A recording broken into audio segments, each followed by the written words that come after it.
अरे यार हेलो तुम लोग कहीं देखे हल्का पीछे हो जाए फिर का है पीछे सब पीछे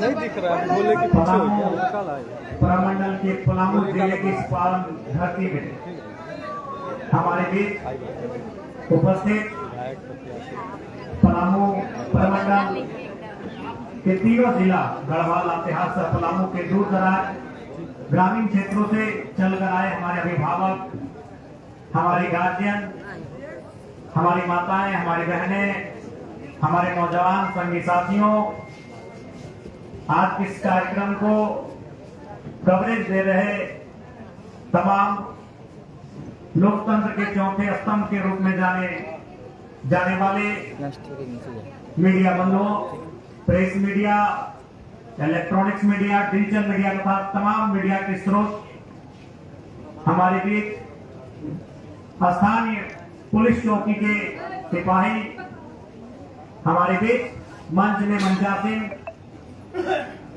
पलामू जिला के आयोजक समिति, उनके जिला अध्यक्ष, जिला कैप्टन, हमारे बीच उपस्थित हमारे विभिन्न विधानसभा के पूर्व प्रत्याशी डाल्टनगंज से अनिकेत मेहता जी, पाकी से ओमकार जायसवाल, छतरपुर से बहन पृथ्वीराज, हजारीबाग से बड़े भाई स्वरूप उदय मेहता जी, बरगट्ठा के पूर्व प्रत्याशी महेंद्र मंडल जी और हमारे साथ इस मंच में मंचासीन हमारी बहन समान देवी महतो, अल्पसंख्यक मोर्चा के केंद्र अध्यक्ष आजाद हुसैन अंसारी जी तथा जिला के तमाम हमारे पदाधिकारी, इस प्रमंडल के हमारे तमाम पदाधिकारी, हमारे साथीगण, आज इस कार्यक्रम के आयोजन के लिए आपका अभिनंदन, आपका जोहार, आपका धन्यवाद।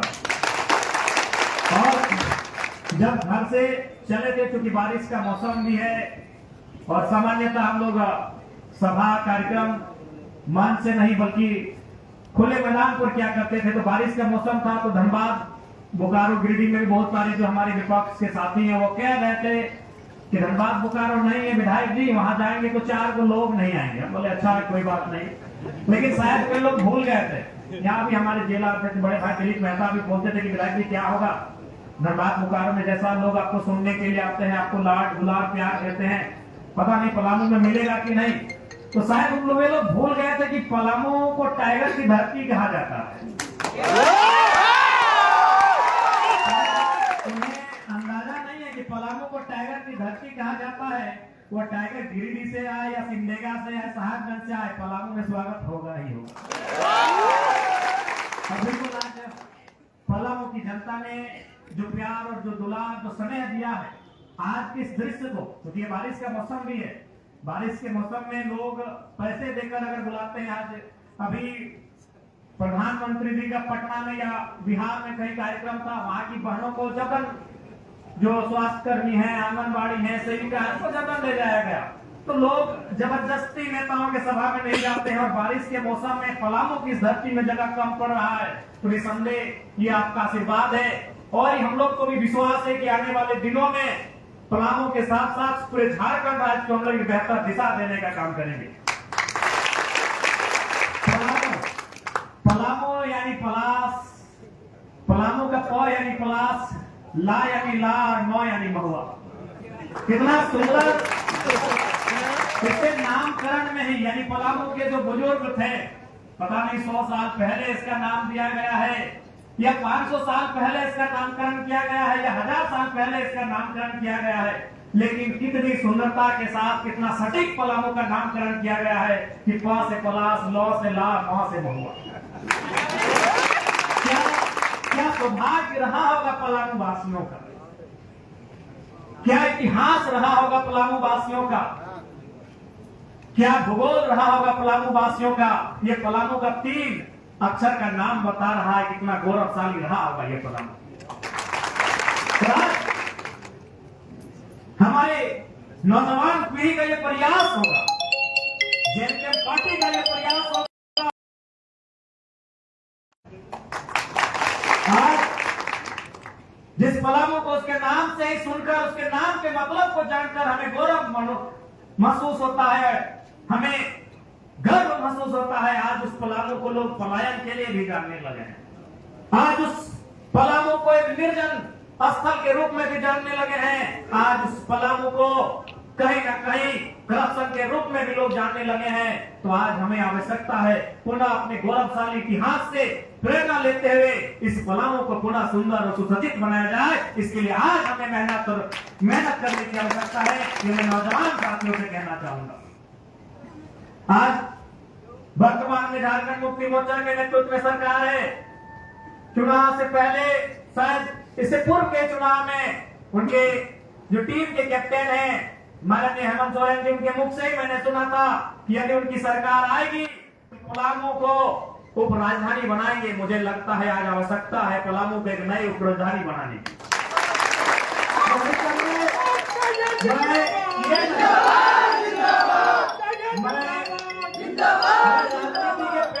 बदलने आया हूँ, मैं राजनीति के तरीके को बदलने आया हूँ। इसलिए मैं ये नहीं कहूँगा पलामू वासियों कि 29 में हमारी सरकार बनेगी तभी हम आपकी राजधानी पे चर्चा करेंगे। मैं आपको ये कहूंगा कि इसी सदन में अगर मौका मिलेगा तो सदन के शून्यकाल में पलामू को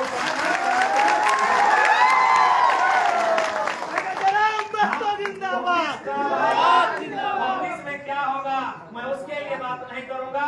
इसी सदन में पलामू को राजधानी बनाया जाए। इस सदन में खड़ा होकर हम इस बात को रखेंगे। याद आपको और बिल्कुल इसकी आवश्यकता है।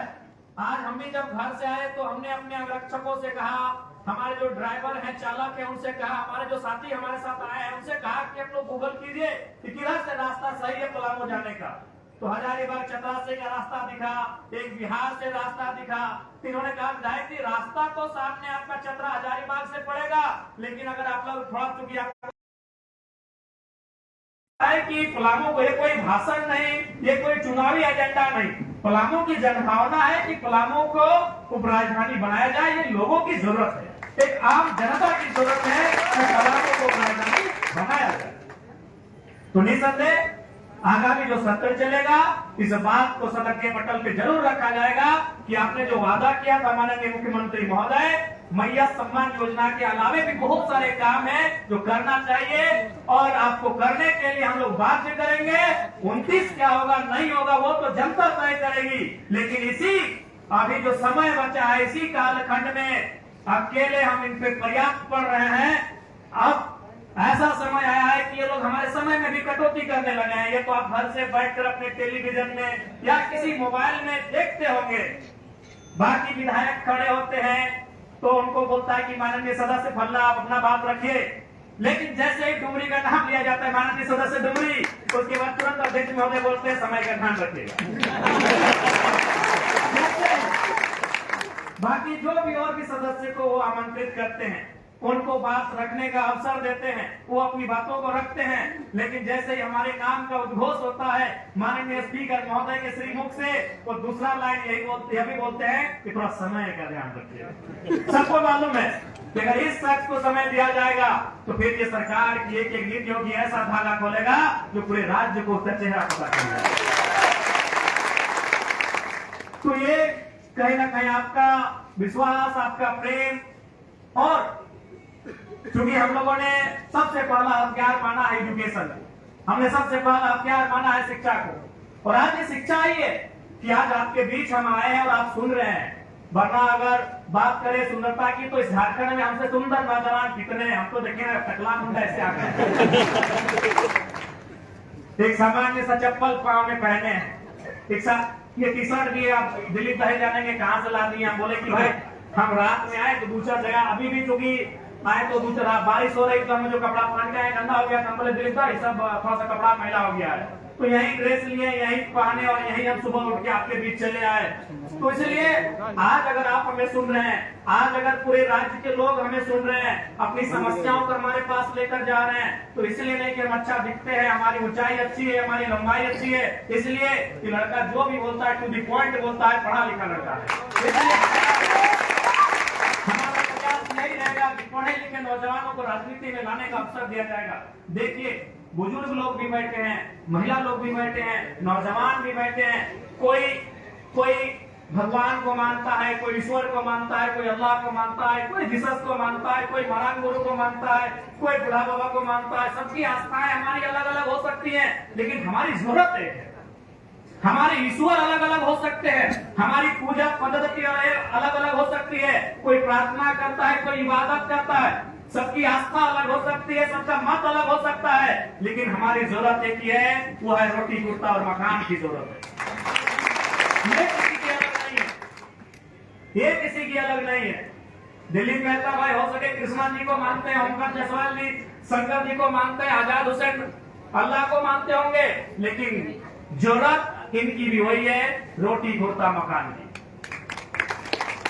इसलिए आपको ये जानना होगा कि जिस आपकी आस्था जिस पर है, जिसके ऊपर आपकी आस्था है, उसने संसार को बनाया होगा। मैं उस पर बात विवाद नहीं करना चाहता हूँ, उसने दुनिया को बनाया होगा, मैं उस पर बहस नहीं करना चाहता हूँ। लेकिन आपको भी मालूम है कि आज अगर आपकी जरूरतों को कोई पूरा करेगा तो ऊपर में बैठा कोई ईश्वर खुदा भगवान नहीं, नीचे जो कानून है, नीचे जो सरकारें हैं, नीचे जो नीति नियम है, नीचे जो हमारे संसाधन है, वो आपकी जरूरत पूरा करेंगे। इस बात को आप भी जानते हैं, इस बात को आप भी जानते हैं कि यदि आपको चोट लगे तो आप अपने आराध्य देवी देवता के पास जाके धरना नहीं बैठते हैं, आप थाना में जाके धरना बैठते हैं, क्योंकि कानून ही आपकी मदद करेगा। इस बात को आपको व्यवहारिक रूप में जानने और समझने की आवश्यकता है। आस्था अलग जगह है, हमारे देवता, हमारे पूजा पद्धति वो अलग जगह है, लेकिन हमारे जो आज लोकतांत्रिक जो भारत है, इस लोकतांत्रिक भारत के जो तरीके हैं, जो व्यवस्थाएं हैं, उनके प्रति हमारी एक अलग आस्था होनी चाहिए, उनके प्रति हमारा नजरिया अलग होना चाहिए।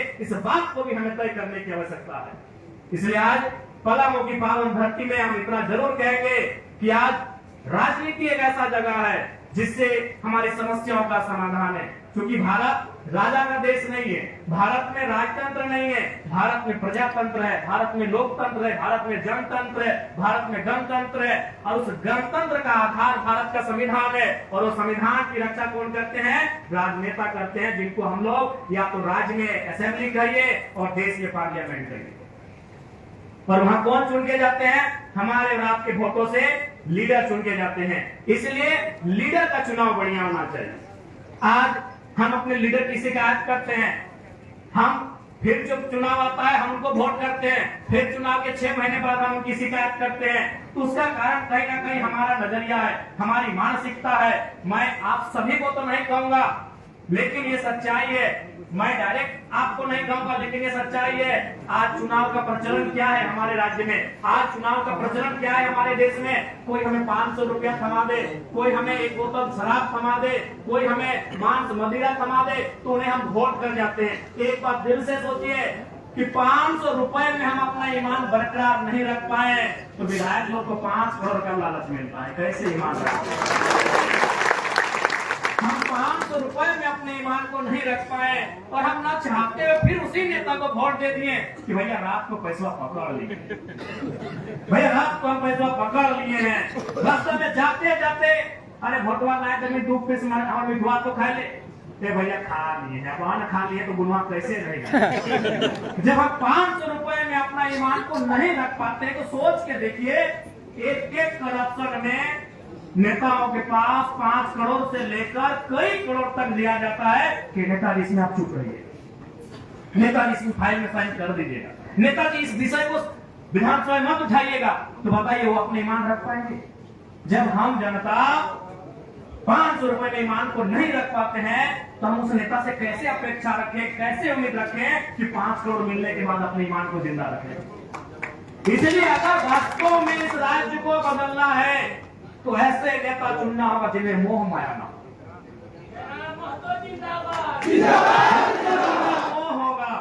जब तक उनमें लालसा होगी निजी, जब तक उनमें अपनी महत्वाकांक्षा होगी, इस राज्य को नहीं बदल सकते हैं। ऐसे युवाओं को लाना होगा जिनमें मोह ना हो, क्योंकि उस सिस्टम में जाने के बाद आपको क्या लगता है कि हमें ऑफर नहीं आता है? दुनिया भर का ऑफर आता है, लेकिन लोग पीछे से बोलते हैं यानी ना झुकेगा तो देखते हैं शमशान घाट में जाकर बैठता है, मोहमाया ऊपर हो गया। वही लोग फिर बोलता है कि तो देखते हैं यार शमशान घाट में जाकर वीडियो बनाता है। विधानसभा में देखते हैं वो 2 ठंडा के दिन में आपने जैकेट पहन जाता है, देखिए टी शर्ट के ऊपर है, गाँव भर के जहाँ ऊपर टी शर्ट पहन गया जाता है।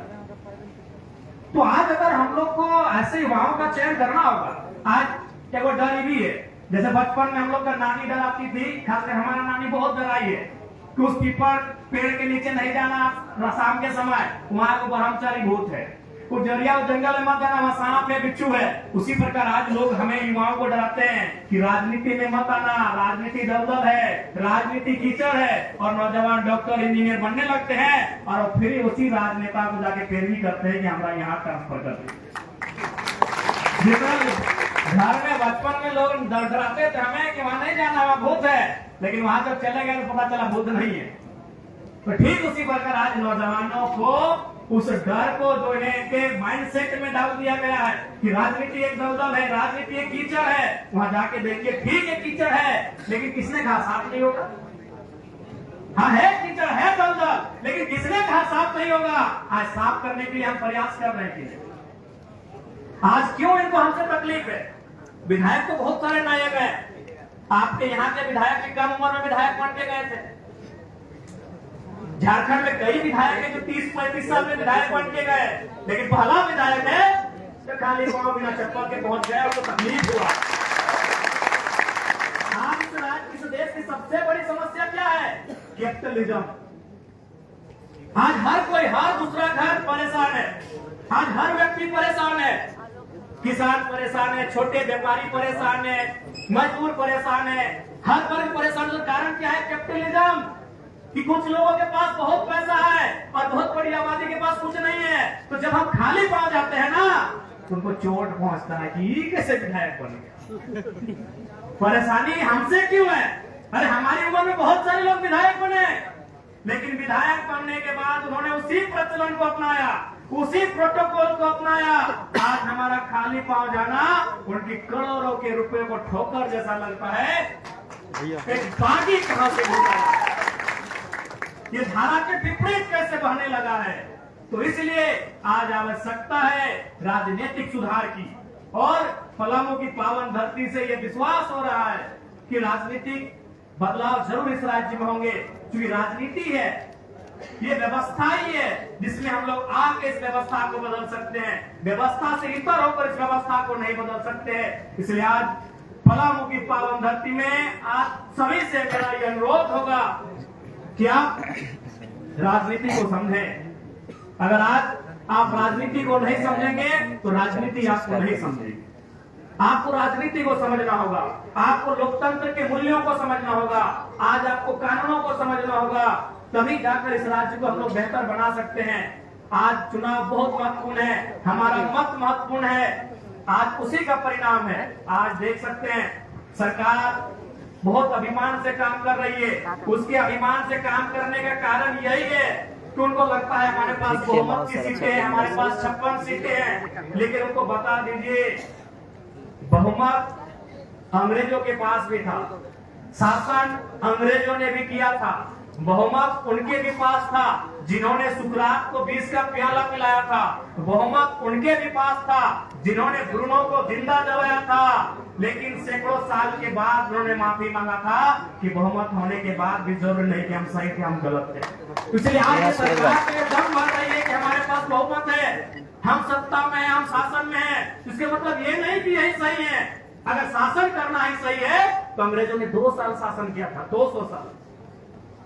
अगर शासन करना ही सही का प्रमाण है तो इस देश में अंग्रेजों ने 200-250 साल शासन किया था। इसका मतलब ये नहीं कि वे लोग सही है, लेकिन ये तो है कि जनता ने उन्हें अवसर दिया है।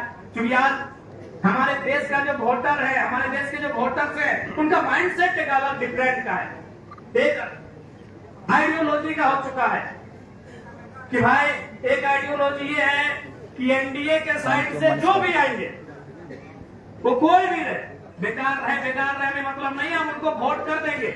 और एक आइडियोलॉजी ये सेट हो गई है कि एनडीए के जो हरा दे वो कोई रहे मतलब नहीं, हम उनको वोट कर देंगे। इन 2 आइडियोलॉजी के बीच आज हमारा भारत है, इन 2 आइडियोलॉजी के बीच हमारा झारखंड है। और उस विकट परिस्थिति में हम लोग तीसरी आइडियोलॉजी लेकर आए हैं कि भाई नेता यानी जनता के बीच चुनकर जाने वाला वो जनता के लिए काम करेगा, वो to the people, of the people, by the people की जो परिभाषा है उसे परिभाषित करेगा। ये चुनौती भरा काम था, लेकिन उसके बाद भी पहले ही चुनाव में हमारी पार्टी ने, हमारे संगठन ने लगभग 11 लाख वोट लाकर 7%, 7.5% वोट लाकर यह साबित किया है कि यदि आप मेहनत करें, आप संघर्ष करें तो मंजिल दूर नहीं होती है। क्योंकि आज के डेट में तीसरा विकल्प के बारे में कोई सोच ही नहीं सकता है, लेकिन हमारा ये प्रयास बहुत ही बेहतर रहा है और इसके लिए सभी वे लोग बधाई के पात्र हैं जिन्होंने जेल कैंप के लिए इस विधानसभा के चुनाव में प्रचार प्रसार किया है। विशेषकर देखिए नौजवान साथियों, आज राजनीति का पैटर्न क्या है आपको भी मालूम है कि नौजवान सबको चाहिए। झंडा ढोने की बात है, युवा आगे आएंगे। दरी बिछाने की बात है, युवा आगे आएंगे। नारा लगाने की बात है, युवा आगे आएंगे। कुर्सी लगाने की बात है, युवा आगे आएंगे। नेताओं को चाय पानी करवाने की बात है, युवा आगे आएंगे। लेकिन अब टिकट बंटवाने की बात है तो युवा आगे नहीं आएंगे। लेकिन हमारी पार्टी ने उस पैटर्न को भी तोड़ा है और आप जाके उठा के देख लीजिए, 30-35 साल के नौजवानों को हम लोगों ने चुनाव लड़ाया।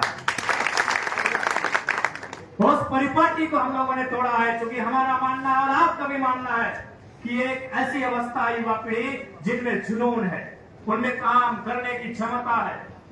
इसलिए आपसे भी आग्रह होगा कि राजनीतिक सुचिता को हमें समझना होगा। जिस प्रकार घर में जब हम जाते हैं तो दिन भर का जो हम लोग क्रियाकलाप करते हैं, एक बार जाकर आत्मचिंतन मंथन करते हैं कि आज हमारे घर का इनकम क्या हुआ, कहाँ कहाँ खर्च हुआ, कल हमारी प्लानिंग क्या है, किस खेत में पानी है, उसमें रोपाई कैसा होगा, उसमें खेती बाड़ी कैसे होगा। अपने घर की जीविका का जो तरीका है उसको हम लोग चर्चा परिचर्चा में इसको भाग में लाते हैं। ठीक उसी प्रकार आपको राजनीति में आकर भाग लेकर चर्चा परिचर्चा करना होगा कि किस नेता का विजन कैसा है, कौन सा नेता, कौन सा लीडर, कौन से लीडर का समूह हमारे राज्य को आगे ले जा सकता है, कौन से लीडर का समूह हमारे जो समस्याएं आई हैं उन समस्याओं का निराकरण कर सकता है। ये आपको भी चिंतन मंथन करना होगा। 2029 बेशक अभी दूर है, लेकिन समस्याएं हमारे सामने हैं, मुद्दे हमारे सामने हैं। मैं आपको ये कहना चाहूंगा कि हमारी संख्या भले पलामू प्रमंडल में कम है, लेकिन दम है। आप लोग जो भी जनता के मुद्दे हैं उन मुद्दों के साथ अपने कार्य को, अपनी सेवा भाव को जारी रखें। जनता निसंदेह आने वाले दिनों में हमारे साथ जुड़ेगी, अपना आशीर्वाद भी देगी। इसलिए मैं पलामू प्रमंडल के तमाम कार्यकर्ता, तमाम पदाधिकारी, तमाम साथियों से कहना चाहूंगा कि जनता की जो समस्याएं हैं उसके साथ जुड़कर रहें।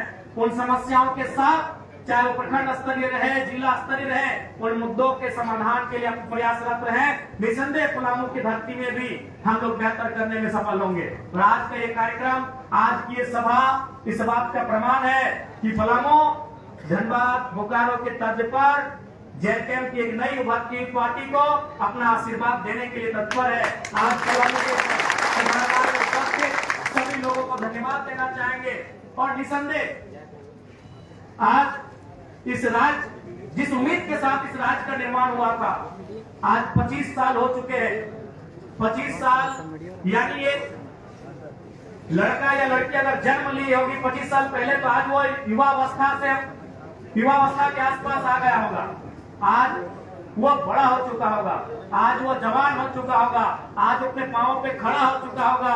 लेकिन 25 सालों में हमारा झारखंड राज्य आज भी अपने पांव पर खड़ा नहीं हो पाया है। अभी उन परिस्थितियों में जब इस राज्य के पास 40% खनिज संपदा है, इस राज्य के पास प्रचुर मात्रा में खनिज संपदा है।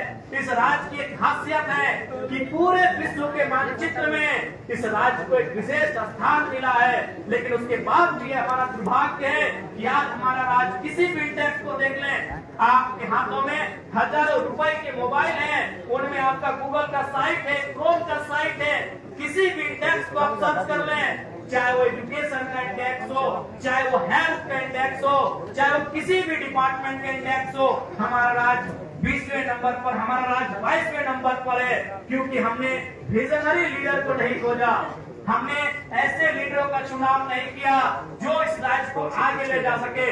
आज जब भी हम लोग दिन भर के क्रियाकलाप के बाद, कार्यक्रमों के बाद घर जाते हैं, तो ये बैठकर सोचते हैं कि हमारे झारखंड का 25 साल कैसा होगा, कहाँ हमारे साथ धोखा हो रहा है, किन क्षेत्रों में हमारे राज्य के साथ नुकसान हो रहा है। लेकिन बाकी लीडर जाके क्या सोचते होंगे, यही सोचते हैं कि जमीन के किनारे कहाँ 5 एकड़ जमीन मिल रहा है, खरीद लेंगे और अपना बाबूजी के नाम से अस्पताल चाहे कॉलेज यूनिवर्सिटी बनाएंगे। यहाँ के लीडर का विजन समाप्त हो रहा है। जब भी हमको मौका मिलता है अपने साथियों से यही चर्चा करते हैं कि ये स्थिति होने वाली है, अगर ये हम नहीं किए तो कोयलांचल में ये हो जाएगा 20 सालों में, अगर इन चीजों का कानून नहीं बना तो ऐसा होगा हमारा हाल, अगर ये सुधार नहीं हुआ तो। लेकिन बाकी नेता जाके क्या करते हैं कि सड़क के किनारे कहाँ जमीन मिल जाए। बाकी नेता क्या करते हैं कि कौन सा दुकान मार्केट में बिक रहा है उसको आप अपना ले। तो इसलिए आज बहुत आवश्यकता है नेता के चयन की। जैसे आज हमें अगर अपने बच्चों को पढ़ाना है तो हम बेहतर टीचर की तलाश करते हैं, अगर कोई केस लड़ना है तो बेहतर एडवोकेट की तलाश करते हैं, इलाज कराना है तो बेहतर डॉक्टर की तलाश करते हैं। लेकिन हमारा दुर्भाग्य है बेहतर लीडर की हम तलाश नहीं करते हैं। यही हमारी सबसे बड़ी कमी है। हमें बेहतर लीडर की तलाश करनी होगी, एक ऐसे लीडर की तलाश करनी होगी जो अपने से पहले जनता के बारे सोचे, एक ऐसे लीडर की तलाश करनी होगी। मानते हैं ऐसे लीडर का चुनाव करना, ऐसे लीडर का चयन करना बहुत ही दुर्लभ है, आसान नहीं है कि हम ऐसे लीडर मिल जाएंगे।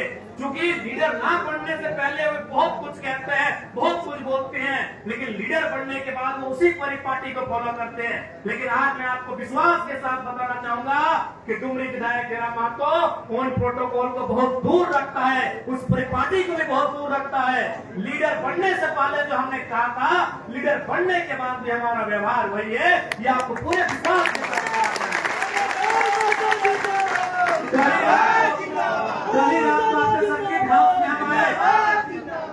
कल रात को आपके सर्किट हाउस में आए अनुमान आप भी जानते हैं कि कोई अतिथि आते हैं, विशेषकर जो विधायक IAS IPS तो सर्किट हाउस में ठहरते हैं और सर्किट हाउस के जो कर्मचारी हैं उनको भी मालूम है कि दूसरे जिले के दूसरे राज्य के विधायक आते हैं तो हम उनको यहाँ ठहराते हैं। वैसा उन्होंने भी हमारे लिए वही इंतजाम किया था।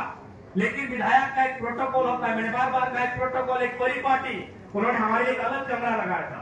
बाकी 2 कमरे थे जिनमें हमारे बॉडीगार्ड आते हैं, जिनमें हमारे साथ जो आए थे। तो हमने देखा बोला रे विधायक वाला प्रोटोकॉल जब हम फॉलो नहीं किए, 2 को बिछोना है इसी में दे दीजिए, हम 4-5 में यही सो जाएंगे। ये विधायक का परिपाटी नहीं होता है। और सारे विधायक आपने देखा होगा, सुना होगा, समझा होगा। फिर हमने अपने अंगरक्षकों को कहा कि बिठाई है गरीबी जो भी है, बिस्तर एक है लेकिन जगह बहुत है, यही बिछाइए। क्योंकि हम जो विधायक की परिभाषा है, विधायक की जो परिपाटी है, इसे ही बदलने के लिए आए हैं। विधायक के लिए एक तरफ से जनता के लिए ईश्वर का अवतार, उसे कहना है कि ईश्वर का अवतार कोई मसीहा नहीं, वो आपका चुना हुआ, आपके वोट से चुना हुआ जनप्रतिनिधि है, वो आपका प्रतिनिधि है। इस बात को आभास दिलाने के लिए आया है। इसलिए हमने अपना जो जनता से मिलने का भी तरीका आपसे बार कहते हैं कि सुबह 6 बजे 5 बजे आके हमारे घर के बाहर खड़ा होने कोई आवश्यकता नहीं है। आराम से खा पी के टर्न के 10 बजे आइए, हम आपके लिए सारे सुबह 10 बजे से लेकर रात 8 बजे तक बैठेंगे, जबकि आपकी समस्या को ना सुन ले। लीडर की परिभाषा को बदलने की आवश्यकता है इस राज्य में। लीडर माने देवतुल्य, लीडर यानी एक मसीहा, ऐसा लोगों के माइंडसेट में फिट कर दिया गया है। इसीलिए लोगों को हमसे तकलीफ होती है। बाकी सभी विधायकों को किसी से लहरे चाहे नहीं लहरे, हमसे खूब लहरता है। परिपाटी आज बहुत सारे लोग कहते हैं कि नहीं आप सिंपलिसिटी का दिखावा करते हैं, तब करके दिखा दीजिए। स्टैंडर्ड का दिखावा आप कर सकते हैं, सिंपलिसिटी करना आसान नहीं है। आप करके दिखा दीजिए, किसी बाजार में जाके हाफ पैंट में खड़ा हो जाइए, नहीं खड़ा हो जाइए। हमने भी उस दौर को दिया है भाई कि हमारे पास कपड़ा नहीं होता था, तो अपने दोस्त से उधार लेते थे इंप्रेस करने के लिए कि जाएंगे थोड़ा VIP बन के। आप VIP पना को दिखावा में ला सकते हैं, आप स्टैंडर्ड लाइफ को दिखावा में ला सकते हैं। आप स्टैंडर्ड हो के सिंपलिसिटी आसान नहीं है भाई, स्टैंडर्ड हो के सिंपलिसिटी करना आसान नहीं है, तो कर दीजिए ना। जाइए VIP मंचों में सरल स्वभाव के साथ, जाइए VIP मंचों में हवाई चप्पल पहन के, जाइए VIP मंचों में तब जानेंगे आपको। सिंपलिसिटी करना दिखावा नहीं है, वो कर ही नहीं पाएंगे। आज उस दौर में हम जी रहे हैं कि हमारे पास अगर 4 चक्का नहीं है और किसी को इम्प्रेस करना है तो भाड़ा में लेके जाएंगे इम्प्रेस करने के लिए। हम उस दौर में जी रहे हैं। आपके पास है और पैदल जाएंगे, ये आसान नहीं है करना। तो लोग इसीलिए बाकी लोगों को खलना यही है। और हमने भी ठाना है कि इस राज्य में तो कम से कम इस व्यवहार को बदलेंगे। और अभी तक जो हमारा प्रयास रहा है हमने किया है, बस इस प्रयास को 4 चांद लगे, आपका आशीर्वाद लगे, आपका आशीर्वाद मिले और इस राज्य को, क्योंकि आप भी इस बात को मानिए, आज अगर किसी के पास समस्या होती है आसपास के क्षेत्रों में, निसंदेह वो सबसे पहले अपने विधायक को याद करता है, लेकिन उसके बाद अगर वो किसी को याद करता है तो सीधा डुमरी विधानसभा को याद करता है कि हम वहां जाएंगे। वो जानते हैं और हम भी मानते हैं कि सारी समस्याओं का समाधान नहीं करेंगे, लेकिन उनको इतना विश्वास है कि वो शख्स जब उसके पास जाएंगे हमारी समस्या को कम से कम वो बैठ के सुनेगा। और आपको ये बताना चाहेंगे, आप और भी विधायकों से मिलने जाइए, और भी विधायकों के जनता दरबार में जाइए। जब जनता उनके पास समस्या लेकर जाती है तो कैसा टेकल करते हैं। और आप हमारे पास आइए, अरे हम तो सीओ के तर्ज पे महामहिम को फोन लगाते हैं जनता दरबार। आज धरनाथ के कार्यक्रम में महामहिम ने मेरा जब नाम लिया तो उसमें बहुत लोग के पेट में दर्द हुआ है, लेकिन कारण है महामहिम देख रहे हैं कि लड़का जब भी होता है हर दूसरा दिन हमको टेलीफोन घुमाता है कि महामहिम ये समस्या है। जनता दरबार में बैठकर हम चीफ सेक्रेटरी को ही फोन लगाते हैं, बाकी विधायक के पास आइए, अगर वो सीओ वीडियो को फोन करने बोलेगा सुपर ठीक देख लेंगे, हम देख लेंगे, बोल रहे हैं मंगला देख लो, बुधना देख लो। मैक्सिमम हम लोग भी ऐसा बात नहीं, विधायक बनने से पहले विधायक के घर का चक्कर हम लोग भी काटते हैं। अगर विधायक मिल गए तो सौभाग्य, सुबह उठ के गए 7-8 बजे और विधायक अगर अपना घर में चाय पीते मिल गए तो सौभाग्य, उनके बगल में खड़े हो गए तो और बड़ा सौभाग्य, और बात वगैरह समस्या सुन लिए तो बहुत बड़ा बात है।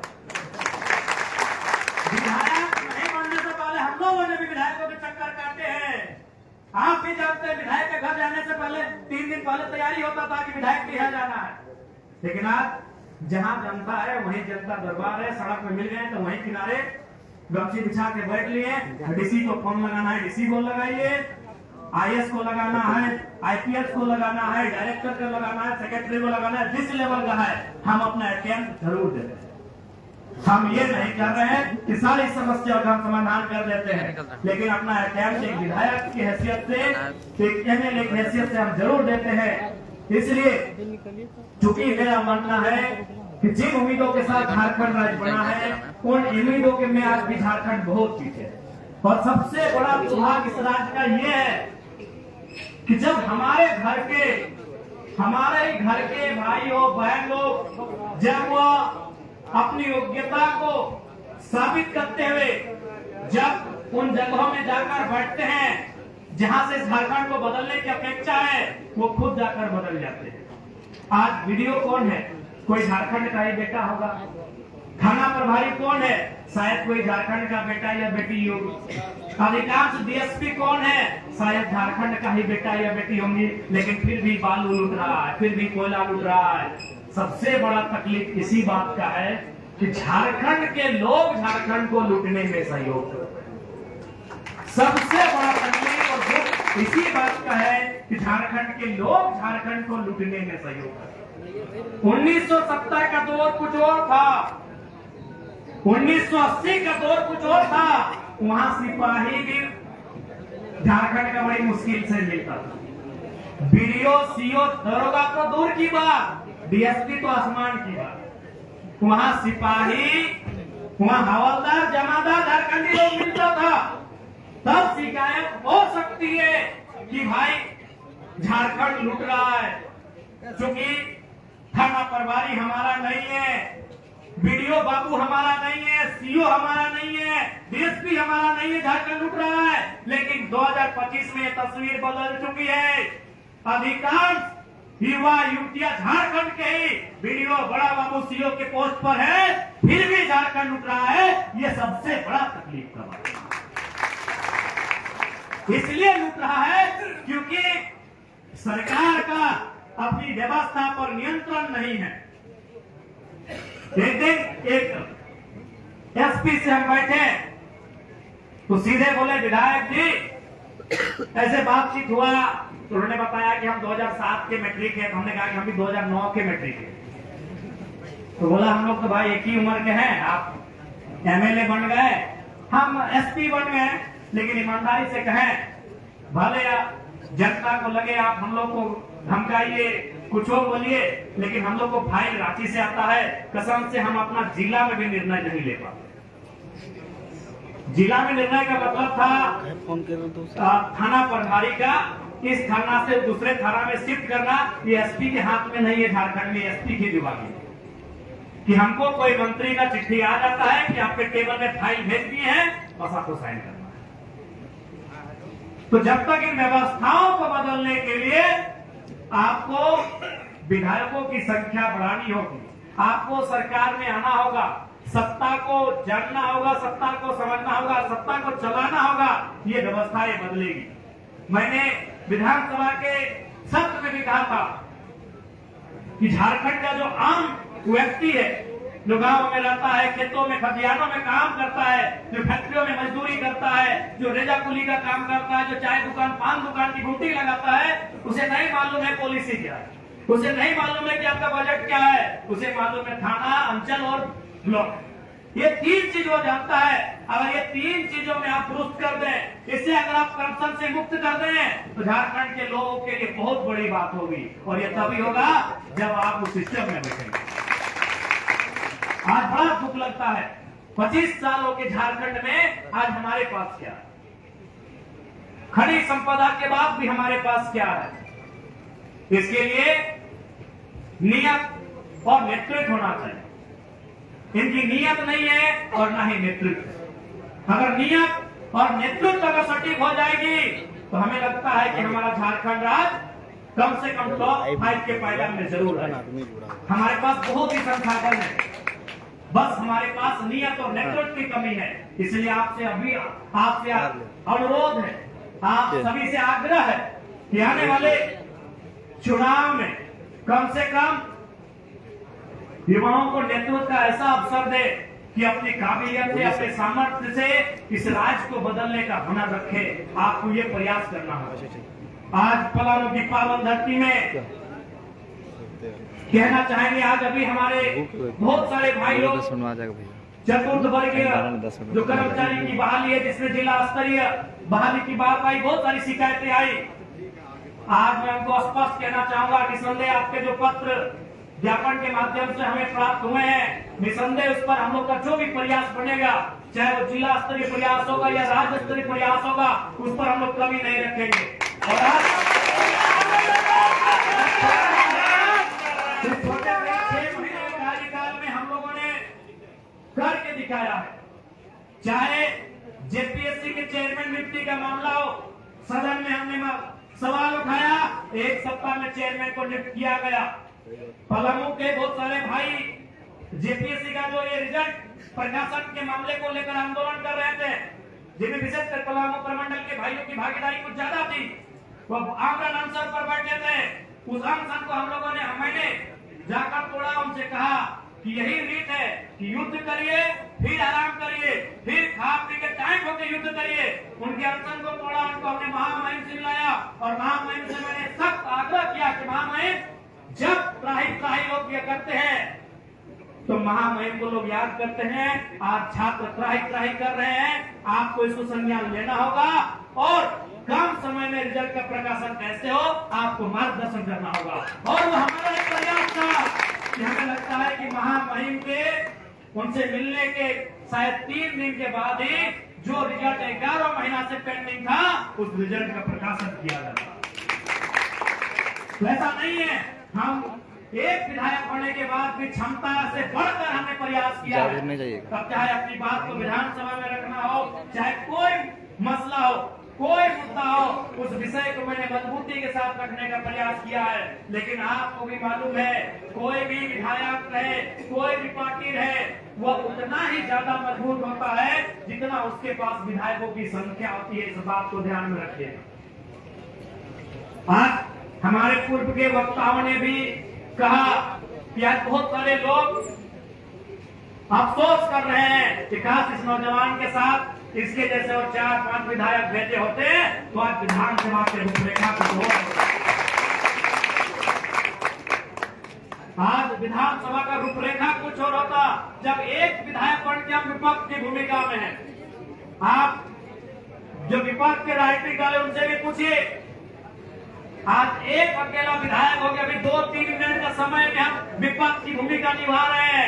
तो जिस दिन हमारे पास आधा दर्जन विधायक अगर हो जाते हैं और वो समय 15 मिनट 20 मिनट का हो जाता तो सोच लीजिए सत्ता पक्ष जहां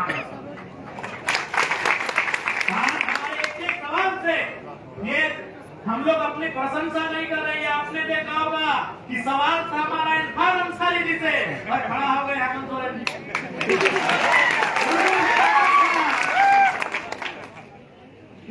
इरफान जी पता नहीं कहीं गज बाजार ना जाए, कहीं को फंसा ना अपने जाल में, देखे कि नहीं आपने? सिंपल सा सवाल था, किसानों के मसले पर एकदम सीधा सवाल था।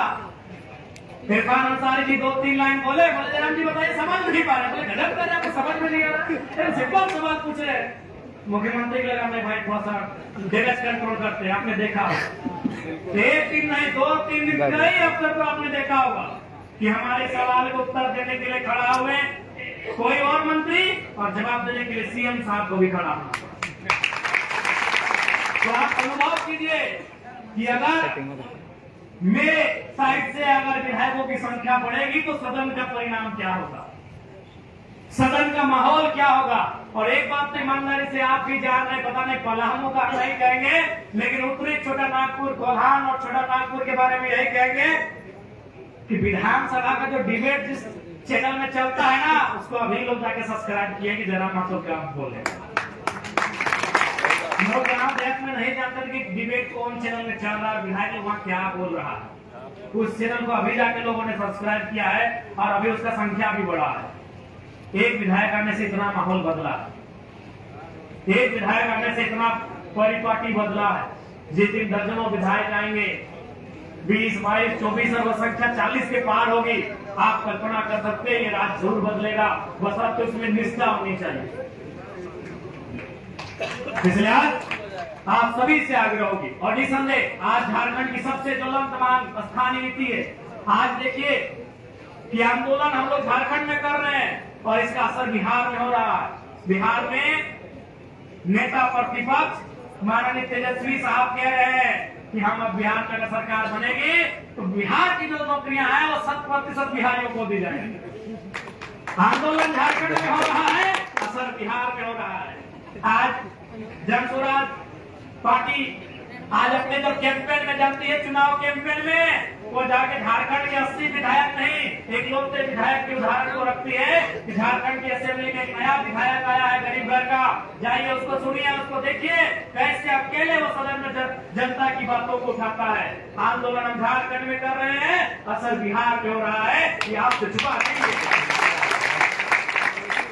इसलिए आज इस राज्य की आवश्यकता है स्थान नीति, इस राज्य की आवश्यकता है नियोजन नीति, इस राज्य की आवश्यकता है तमाम वो नीतियां जिस राज्य को मजबूत कर सके।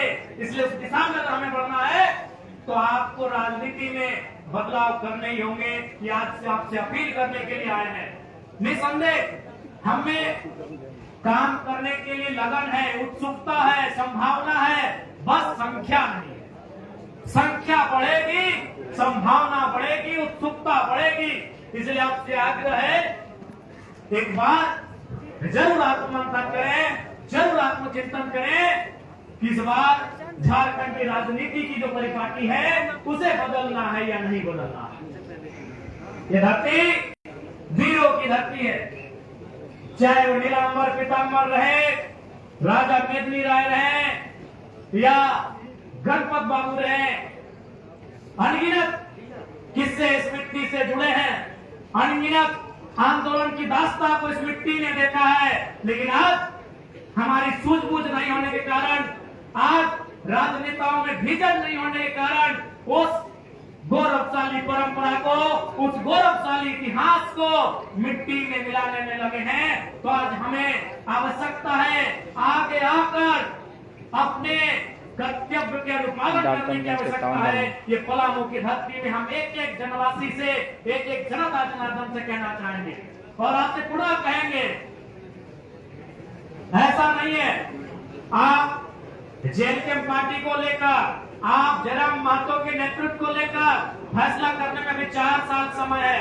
तब तक आप हमारे कार्यक्रमों को, आप हमारे क्रियाकलापों को, आप हमारे जो तौर तरीके हैं उनको बिल्कुल पूरा 4 साल अध्ययन करके ही अब निर्णय लीजिएगा।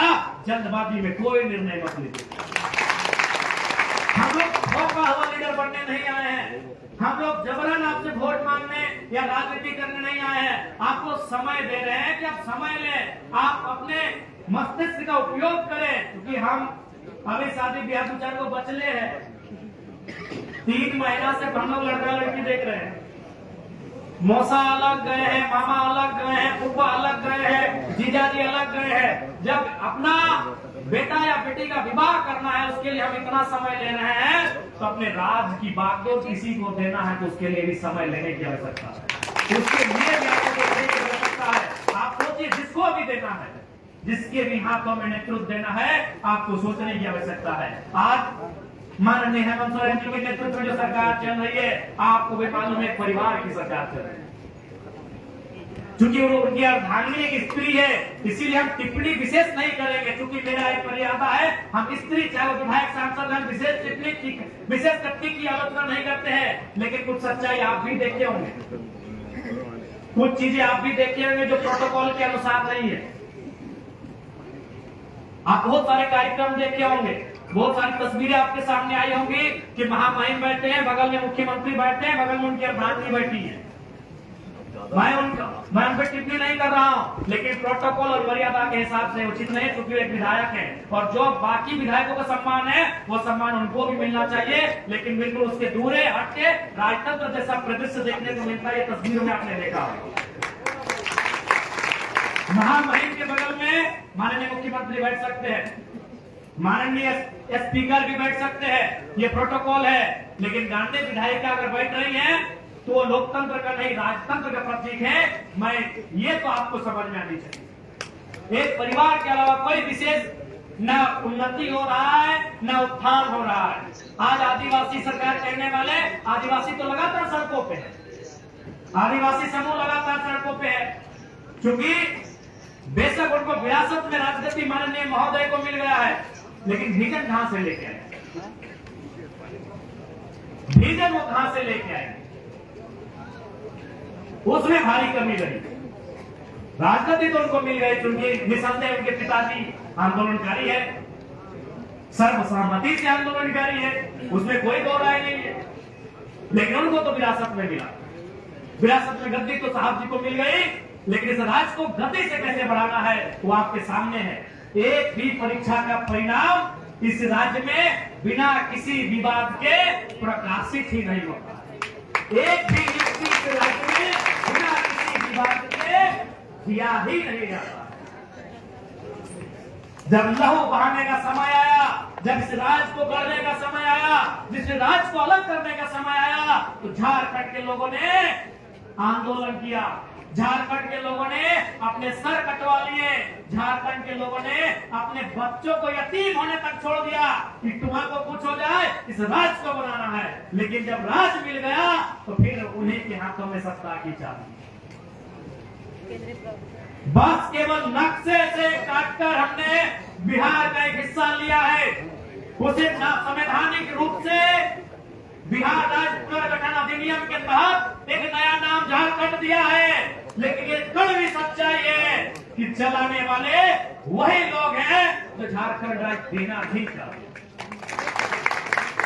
सबसे कड़वी सच्चाई यही है, चाहे किसी की सरकार आए, एनडीए के नेतृत्व में सरकार आए, पीछे से, पर्दे के पीछे से चलाने वाले लोग वही रहे। और जब आज इंडिया यानी जेएमएम के नेतृत्व से सरकार में आई है, पर्दे के पीछे से चलाने वाले वही लोग हैं जो झारखंड राज्य नहीं देना चाहते थे। आज इनको ये समझना चाहिए। लेकिन वो कहते हैं ना कि सत्ता का नशा है, कि सत्ता के नशे में उनको आभास ही नहीं हो रहा है कि ये राज्य को बैकडोर से चला कौन रहे हैं। इस राज्य को सिर्फ इस राज्य का बेटा, फ्रंट से आकर, बैक से आकर मिलकर चलाएगा, ये राज्य बेहतर होगा। मुझे किसी अन्य राज्य से कोई शिकवा गिला नहीं है, मुझे किसी राज्य के व्यक्ति से, अफसर से कोई शिकायत नहीं है। हम बस यही चाहते हैं कि हमारे लोगों का जो सम्मान आप अपने राज्य में देते हैं, वही सम्मान की अपेक्षा आप हमसे रखें। महाराष्ट्र में आप हमको जिस प्रकार की नौकरियां देते हैं, आप वही अपेक्षा हमसे रखें। बिहार में आप जिस प्रकार की नियुक्तियां हमारी लेते हैं, वही अपेक्षा आप हमसे रखें। आप हमारा सम्मान बाकी पूरे भारत देश में, अन्य प्रदेशों में, जहां जिस राज्य में जैसा है, आप हमसे वही अपेक्षा रखें। हमारे लोग जब यहां से महाराष्ट्र जाएंगे तो रेजा कुली का काम करेंगे, तो चलेगा कि भाई आप झारखंड से आए तो आपको यही काम देंगे। हमारे लोग जब गुजरात जाएंगे तो कपड़े की दुकान में मजदूरी का काम करेंगे, तब आपको ठीक है कि आप झारखंड से आए, आपको यही काम करना चाहिए। हमारे यही लोग जब आपके केरल और तमिलनाडु की मछली फैक्ट्री में मछली का काम करेंगे मजदूर के रूप में, तब आपको ठीक लगता है कि आप भाई दूसरे राज्य से आए तो आपको यही काम करना चाहिए। तो फिर हमारे राज्य में आपकी मनमानी क्या चलेगी? हमारे राज्य में आप काहे स्थापित होंगे? हमारे राज्य में जब आप आएंगे तो आप मैनेजर की बात करेंगे, आप हमारे राज्य में आएंगे तो कॉन्ट्रैक्टर की बात करेंगे, आप हमारे राज्य में आएंगे तो एजेंसी की बात करेंगे। ये सौतेला व्यवहार इस राज्य के साथ नहीं होना चाहिए। यह सबसे बड़ा हमारा व्यवहार है। सबसे बड़ा हमारा व्यवहार यही है कि हमारे राज्य के साथ सौतेला व्यवहार होता है। हमारे लोग जब अन्य प्रदेशों में जाते हैं तो निसंदेह उस प्रदेश में हमें जैसा काम मिलता है, जैसा रोजी रोजगार मिलता है, वो स्वीकार करते हैं। क्योंकि हमारा वो प्रदेश नहीं है, वो हमें ठिकाना दे रहा है। लेकिन यही लोग जब हमारे प्रदेश में आते हैं तो फिर उनकी हवा उल्टा बहती है।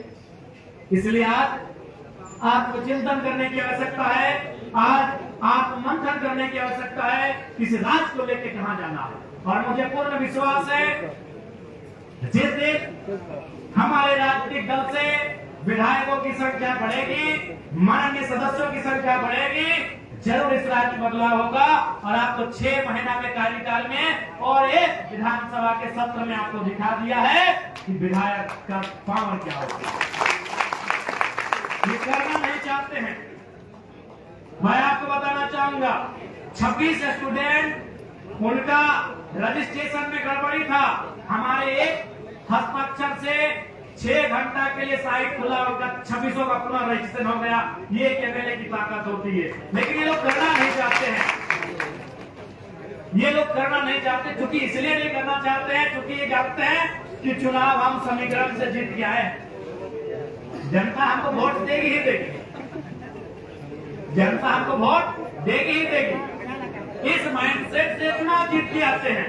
लेकिन उसके विपरीत हमारा स्थिति अलग है। हमको मालूम है कि हम लोग अच्छा नहीं करेंगे तो अगला बार पता नहीं हम लोग को जनता वोट भी देगी कि नहीं, क्योंकि हम लोग तीसरी पार्टी के रूप में आए हैं, थर्ड फ्रंट के रूप में आए हैं। तो हम लोग इस बात को जानते हैं। इसलिए आज कहीं भी रहे, कैसी भी रहे, किसी भी क्षेत्र की रहे, हम लोग का प्रयास होता है कि जनता की समस्या को सुने और उसका निराकरण करें।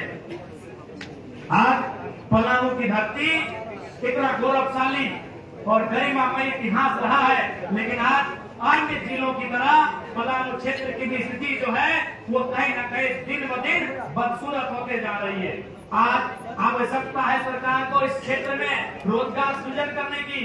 आज पलामू एक समतल परिपाटी का क्षेत्र है, यहाँ नए उद्योग धंधे बसाने की आवश्यकता है। आज आवश्यकता है यहाँ की बड़ी बड़ी जो नदियां हैं उनके पानी को एकत्रित करके उनको किसानों तक पहुंचाने की आवश्यकता है।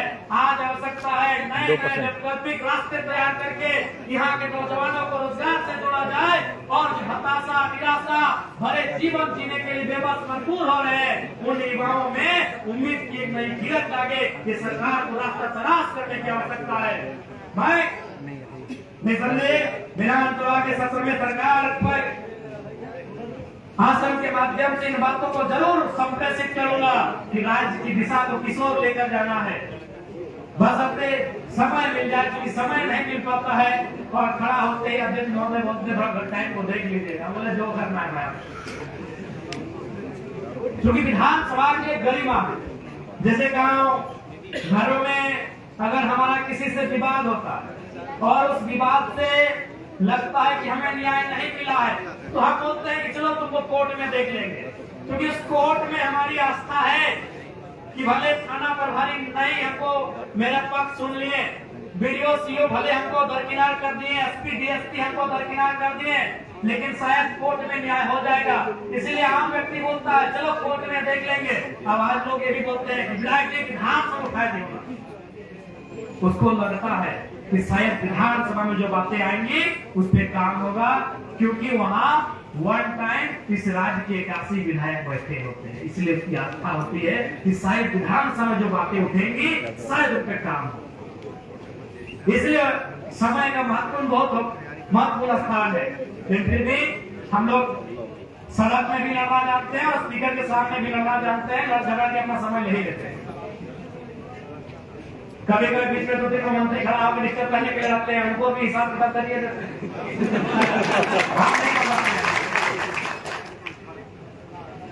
नहीं बोलेगा तो सटीक बोलेगा, बाकी आपको मालूम है राजनीतिक अभी नियम क्या है कि फुटबॉल में एक बार आप गोल कीजिए, एक बार हम करेंगे, आप कोई तीसरा खड़ा हुआ तो दिक्कत है। आप किसी भी क्षेत्र में जाइए जहां हम लोग को वोट आया ज्यादा, अगर जेएमएम जीता है तो उसको बीजेपी से शिकायत नहीं है, जेएमएम को कंट्रोल करना है। तीसरा फ्रंट एक नया राजनीतिक स्तर कोई भी मतलब चाह ही नहीं रहा। अगर वहां बीजेपी जीता है तो उसको जेएमएम से तकलीफ नहीं है, उसको जेल कर सकते। अगर वहां जेएमएम जीता है तो उसको बीजेपी से तकलीफ नहीं है, उसको जेल के तकलीफ। क्यों? नहीं, परिपाटी से हटकर आया है, ये व्यवस्था से हटकर आया है, ये बगावत लेके आया है, ये विद्रोह लेके आया है, ये बातें उनको पच नहीं रही। तो इसलिए अब ये जनता को तय करना है, जनता को तय करना है, क्योंकि ये जनता का देश है, ये जनता को, जनता के लिए, जनता के द्वारा, ये हमारा संविधान है, हमारा कानून है, हमारी व्यवस्था है, इसलिए अब ये जनता को तय करना। अब ये पलामू प्रमंडल रहे, बाकी अन्य 4 प्रमंडल रहे, कोल्हान, संथाल परगना, उत्तरी छोटा नागपुर या दक्षिणी छोटा नागपुर। अब ये इस राज्य के राज्यवासियों को तय करना है